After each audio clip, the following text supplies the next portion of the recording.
अपनी आप trading calls भी ना आज बैक टू बैक ही बता दीजिएगा। Right, so very good morning everyone. Overall अगर ये जो एक्सपायरी है उसके डेटा के हिसाब से हम बात करें तो एफआईआई इंडेक्स के अंदर 13,000 कॉन्ट्रैक्ट रिड्यूस करके गए और जैसे डिम्पी जी ने बताया कि ये जो डेरिवेटिव डेटा हो गए वो थोड़े आज हमें आर्टिफिशियल या तो इतने इंपॉर्टेंस नहीं होते बिकॉज जब एक्सपायरी होती है तो जो ओपन इंटरेस्ट है वो कटता है। सो ओवरऑल वैसे देखा जाए एफआईआई की पोजीशन तो थोड़ी साइडवेज टू नेगेटिव है। अब मैं सीधा टेक्निकल व्यू पे आता हूँ तो टेक्निकली हम देख रहे हैं कि 17,650 17,700 एक स्टीप रेजिस्टेंस है। हाउएवर अभी एसजीएक्स हमें दिखा रहा है कि हम उस लेवल के ऊपर ओपन होने वाले हैं। रिसेंट जो करेक्शंस आया है 18,000 से 17,350 उसका जो फिबोनाची रिट्रेसमेंट अगर हम लेते हैं तो 50% का रिट्रेसमेंट कहीं ना कहीं 17,700 के आसपास आता है। तो 17,700 आज के लिए एक रेजिस्टेंस है। साथ ही साथ 17,700 के ऊपर आप कॉल राइटिंग देखोगे तो 1,50,000 लॉट का ओपन इंटरेस्ट वहां है। तो एसजीएक्स ओपन होने के बाद 17,700 के ऊपर टिकता है वो हमें देखना पड़ेगा। अगर 945 तक टिकता नहीं है 17,700 के ऊपर देन वी कैन सी कि अगेन हम रेंज के अंदर वापस फॉल हो गए। कहीं ना कहीं जिस तरह का सेटअप है निफ्टी के ऊपर और ओपन इंटरेस्ट का सेटअप है वी आर एक्सपेक्टिंग निफ्टी की एक्सपायरी 17,600 से 17,500 के बीच में है। सो हमारा अभी भी व्यू प्रॉफिट बुकिंग के आसपास रहेगा।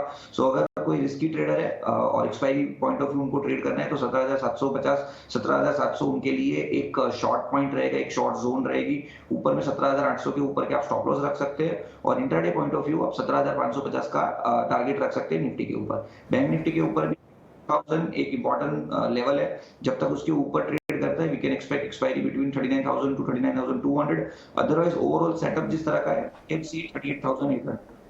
आप कहो तो मैं स्टॉक स्पेसिफिक आइडिया शेयर।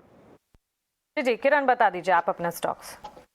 तो हमारे 3 बाई कॉल है ओवरऑल जो मिड कैप और स्मॉल कैप में जिस तरह का पैटर्न और स्टॉक स्पेसिफिक हमें लग रहा है कि मार्केट में तेजी रहेगी। हमारा पहला जो स्टॉक है वो एयू बैंक है और एयू बैंक ऑलरेडी हमने लास्ट वीक में भी सजेस्ट किया था 640 के आसपास, अभी 650 के आसपास है। एक फ्लैग पैटर्न ब्रेकआउट हमें देखने को मिल रहा है। मोमेंटम इंडिकेटर काफी स्ट्रॉन्ग जोन के अंदर ट्रेड कर रहे हैं तो 650 के आसपास हम लॉन्ग करके जा सकते हैं। 670 एक से 2 दिन में आ सकता है। 634 एज स्टॉप लॉस मेंटेन करना है। एंटरटेनमेंट साइड पे हम देख रहे हैं कि जिल आउट परफॉर्म कर रहा है ओवरऑल डेली चार्ट पे अगर हम देखें। So inverted head and shoulder pattern breakout यहाँ पे भी है तो 263 के आसपास हमें लॉन्ग करके जाना है। 280 का टारगेट है, 252 हमारा स्टॉप लॉस रहेगा। और लास्ट हमारा जो लो रिस्क कॉल है वो इन्फोसिस है। आईटी में हमने करेक्शंस देख लिया और अभी जो करेक्शंस कंसोलिडेट हो रहा है वो अपने प्रीवियस ब्रेकआउट के लेवल के आसपास है। तो based on risk reward ratio हमें लग रहा है कि इन्फोसिस में हमें 1530 1535 के आसपास लॉन्ग करना चाहिए। 1555 अपना टारगेट रहेगा और 1514 हमें स्टॉप लॉस रखना पड़ेगा। ये तीनों कॉल में से यू बैंक हमारा कॉल ऑफ द डे रहेगा। किरण ये आपकी काफ़ी इंटरेस्टिंग कॉल है। आईटी स्पेस में इस वक्त तो कन्विक्शन बिल्ट हो नहीं रहा है लेकिन इस वक्त आप इन्फोसिस पर खरीदारी के मौके दे रहे हैं। Risk reward ratio of course आपको काफ़ी हेल्दी नजर आ रहा है और जील ऑफ कोर्स कल से ही हम इस स्टॉक पर डिस्कशन भी कर रहे हैं। मीडिया स्पेस पर लगातार पॉजिटिव आउटलुक भी है हमारा और इसी के चलते यहाँ पर जील पर लगातार हमारे ट्रेडिंग पिक्स भी हैं। निकुंज के साथ भी बातचीत जबकि उन्होंने कहा मीडिया स्पेस पर नजर रखनी चाहिए और अब आपके साथ भी यहाँ पर जील डिस्कस हो रहा है और AU small finance bank. Call of the day कौन सी बताई आपने Kiran? AU bank small finance bank. और चलिए इसी के साथ 17,600 से 17,700 जो कि हमारे एक लगातार जानकार भी कह रहे हैं, ब्रोकर्स पोल जब किया तब भी मेजॉरिटी एक्सपर्ट्स का ये मानना है कि इन स्तरों पर एक्सपायरी कट सकती है। किरण का भी ऐसा ही कुछ मानना है। शॉर्ट कवरिंग इंटैक्ट दिख रही है कुछ। Good morning. गिरावट में अब भी खरीदारी के मौके ढूंढ रहे हैं आप? जी वेरी गुड मॉर्निंग मानसी, सारे पैनलिस्ट, सारे दर्शकों को भी very good morning. Absolutely, in fact देखिए पिछले 2 दिनों से यही हो रहा है कि मैं मार्केट ओपन होने पे निफ्टी पे होल्ड का कॉल दे रहा हूं बट यही कह के कि जैसे ही डिप मिलता है बाय करिए। तो ओपनिंग के बाद जो हम बाय कर रहे हैं ये एक्चुअली काफी प्रॉफिटेबल प्रूव हो रहा है and that is working out. तो बाय द डिप्स वाली स्ट्रैटेजी फिलहाल मार्केट्स में काम कर रही है। व्हाट इज एनकरेजिंग, इसके पिछले 2 सेशन से निफ्टी पॉजिटिव तो क्लोज हो ही रहा है लेकिन लास्ट 1 से 2 घंटे का जो टाइम है उसमें स्पर्ट आ रहा है। अब देखिए ये तब होता है जब आपको कॉन्फिडेंस होगा अपनी पोजीशंस पे, so that's a very encouraging sign. अगर हम डेटा की बात करें 17,800 के कॉल पे अभी अच्छा खासा बेस है, 17,500 के पुट पे आई वोंट बी सरप्राइज कि अगर हम थोड़ा सा और स्पर्ट मार्केट्स में देखें आते हुए और 17,800 के आसपास एक्सपायर हो तो that is on the Nifty. But like the previous 2 days मैं ओपनिंग पे निफ्टी पे होल्ड का कॉल देना चाहूंगा। एक बार ओपन हो, सेटल हो, फिर हम इसमें बाइंग की अपॉर्चुनिटीज ढूंढ सकते हैं। लेकिन ठीक कल की तरह ही बैंक निफ्टी यहाँ पे मुझे स्ट्रेंथ जो है ज्यादा लग रही है। अगर आप देखें तो कल भी हमने यही स्ट्रेटजी रखी थी, Nifty hold and bank Nifty buy, और निफ्टी प्रैक्टिकली अबाउट 0.1% ऊपर क्लोज हुआ था, बैंक निफ्टी ऑलमोस्ट 1%। तो इसमें स्ट्रेंथ है। This is also proven by the fact कि आप देखिए FIIs का जो नंबर है बाइंग का, वो क्वांटम बहुत छोटा आया है, and despite that bank Nifty is up almost 1%, and we know financials are an FII favourite sector. तो जब FIIs की बाइंग रिटर्न होगी, which I am assuming will happen somewhere around Monday, एक बार ये जैक्सन होल सिंपोजियम हम out of the way हो जाएगा, तब ये रिज्यूम हो सकता है। तो तब सोचिए कि बैंक निफ्टी कहां तक जाएगा। So 40,000 is something that I am eyeing on the bank Nifty for the next week. For today bank Nifty आप बाय करके चल सकते हैं।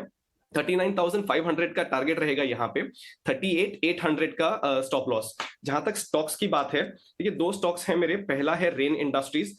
इस स्टॉक में हमने अच्छा खासा स्पर्ट आते हुए देखा है। अब स्टॉक कंसोलिडेट कर रहा है with a positive bias above its 200 day moving average.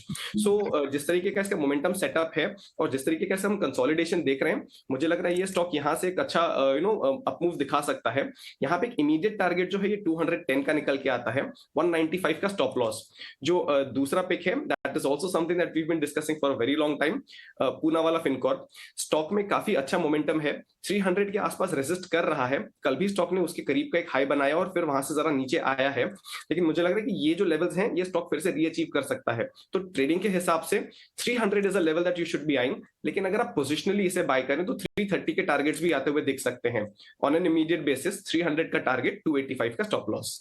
Alright, ठीक है। सो ये कुछ पिक्स होंगी कुश की, और कुछ तो बाइंग ऑन डिप्स की सलाह दे ही रहे हैं। विभोर से भी समझ लेता है। तो किरण जानी यहाँ पर थोड़ा सा कंजर्वेटिव व्यू रख रहे हैं। वो कह रहे हैं कि 17,500 से 17,600 के बीच में, यानी नीचे की तरफ होगी एक्सपायरी।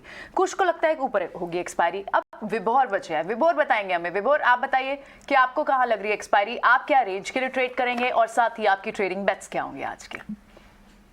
हाय, good morning everyone. Morning ma'am, अभी क्या है, निफ्टी ने यहाँ पर एक इनसाइड बार पैटर्न बनाया है। अगर मैं कल की रेंज की बात करूं और आई शुड से परसों की रेंज की बात करूं तो 17,625, 17,345 की रेंज थी। कल पूरे दिन में इसका हाई और लो ब्रेक नहीं हुआ, तो यहाँ जाके इनसाइड बार पैटर्न बना है। नो डाउट ऊपर की तरफ हमारे पास गैप है 17,750 तक। प्रोबेबली हो सकता है कि अगर शॉर्ट कवरिंग आनी स्टार्ट हो, जैसे कि आज एक्सपायरी का दिन है, तो यहाँ पर ये गैप फिल हो सकता है प्रोबेबली। बट एक की लेवल जो रहेगा वो रहेगा 17,680। इसके ऊपर मार्केट अगर थोड़ा सा मोमेंटम लेता है तो आज एक्सपायरी में और प्रोबेबली 70-80 पॉइंट एक्स्ट्रा एडेड हो सकते हैं निफ्टी में। ठीक है विभोर, फिर आपने जरा आज की ट्रेडिंग कॉल्स बताइए। तो आज जो मैं अपनी पारी की स्टार्ट करूंगा वो रहेगा असाई इंडिया से। असाई इंडिया में यहाँ पर एक ऐसी रेंज का ब्रेकआउट आया है जो रेंज प्रोबेबली पूरे इस साल से ही चल रही थी। 2022 का बोल सकते हैं फ्रेश हाई है। वेव 5 में स्टॉक प्रोबेबली एंटर कर रहा है। स्टॉक इस टाइम ट्रेड कर रहा है, और सबसे बड़ी बात, वॉल्यूम्स काफी अच्छे थे। जब एक ब्रेकआउट वॉल्यूम्स के साथ आता है तो उसमें हम लोग बोल सकते हैं 4 चांद लग जाते हैं। स्टॉक अभी ट्रेड कर रहे हैं 623 के आसपास। जो मैं स्टॉप लॉस रखूंगा वो रहेगा यहाँ पर 522 का। जो मेरा टारगेट है वो रहेगा 840 रुपीज का। सेकेंड स्टॉक जो मैं पिक करूंगा वो रहेगा पेपर सेक्टर से। Back to back paper sector में अभी भी मोमेंटम बना हुआ है, प्रोबेबली इसलिए कि Q2 के रिजल्ट्स काफी अच्छे एक्सपेक्ट कर रही है इंडस्ट्री यहाँ पर। और नॉट ओनली रुचिरा पेपर्स, मेरा पिक रहेगा रुचिरा पेपर्स, बट उसके अलावा अगर आप कोई भी पेपर इंडस्ट्री उठा के देखें वो प्रोबेबली इस टाइम मोमेंटम पे ही है। स्टॉक इस टाइम ट्रेड कर रहा है 138 रुपीज पे। स्टॉप लॉस रहेगा 109, टारगेट रहेगा यहाँ पर 180 रुपीज का। एंड फाइनली जो मैं थर्ड स्टॉक पिक करूंगा वो रहेगा BGR एनर्जी। BGR एनर्जी की बात करें तो यहाँ पर प्रोबेबली मई के बाद अब एक ऐसी रेंज थी जो 85 रुपीज की रेंज थी, उससे बाहर निकला है स्टॉक। एक साइडवेज जो कंसोलिडेशन था उससे बाहर निकल के प्रोबेबली अब एक राउंड बॉटम कंप्लीट करने के प्रॉपर मूड में है। तो स्टॉक ट्रेड कर रहा है इस टाइम 85 रुपीज का। स्टॉप लॉस रखेंगे हम लोग 70 रुपीज का। टारगेट रहेगा यहाँ पर हमारा 110 का। यहाँ पर असाही ग्लास और बीजीआर एनर्जी तो है ही, और रुचिरा पेपर पर विभोर आपने कहा एक तो Q2 पॉजिटिव नंबर्स एक्सपेक्टेड है, लेकिन साथ ही हमने भी कल एक खबर